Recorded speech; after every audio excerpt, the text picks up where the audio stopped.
Tailgating and piggybacking are two distinct physical security breaches, though they're often confused due to their similarities. If you're going to take any cybersecurity certification exams, you might need to know the difference. Tailgating occurs when an unauthorized person follows an authorized individual into a secure area without the authorized person's consent or knowledge. Key characteristics are that the attacker takes advantage of the authorized person's access without their permission. The unauthorized individual may time their entry closely to avoid suspicion. For example, they might walk quickly behind someone as a door is closing. This typically occurs in high-traffic areas, like office entrances, where security is less likely to question people entering in groups. For an example, an attacker may wait near a secure office entrance and quickly follow an employee who uses their badge to open the door.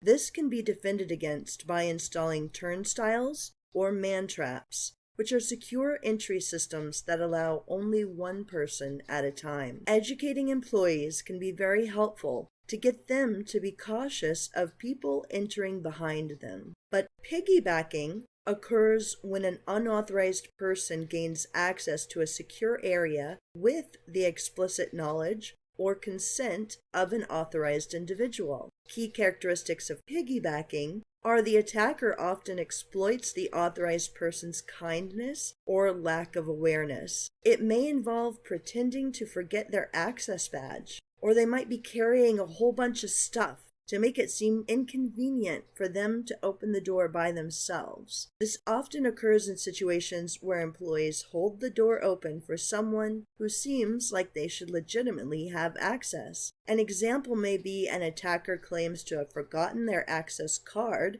and asks an employee to hold the door open for them. Defense against piggybacking is to employ a strict no badge, no entry policy, even if you know people, and install security cameras and conduct training sessions to discourage employees from assisting unauthorized individuals. We know you want to be nice, but both of these are significant in security, though. They both incur a risk of insider threats. With tailgating and piggybacking, this can allow unauthorized individuals to gain physical access to sensitive areas inside the building, potentially compromising systems, stealing data, or planting malware. They both involve an exploitation of human behavior. They both involve psychology. Both of these methods exploit the human tendency, like inattentiveness with tailgating, or with piggybacking, helpfulness. And both of these are entry points for larger attacks, because once they're inside, attackers might bypass the digital security controls by just going physically directly to the servers or to the offices where they can pick up information and physically attempt their attacks. For both, the preventative measures are to enforce access control